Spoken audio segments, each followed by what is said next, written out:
dipersembahkan oleh Tulang kaku kayak robot, Faktor Utuh, minum Entrasol.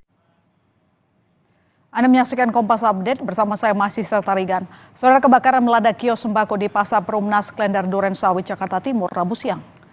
Kepulan asap tebal menyelimuti lantai 2 Pasar Perumnas Klender di Jalan Teratai, Putih Raya, Kelurahan Malaga Jaya, Durensawit, Jakarta Timur.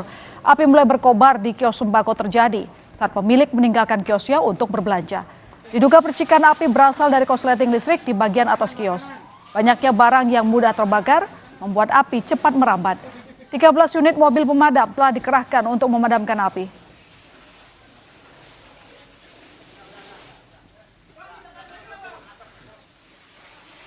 Demikian Kompas Update, sampai jumpa.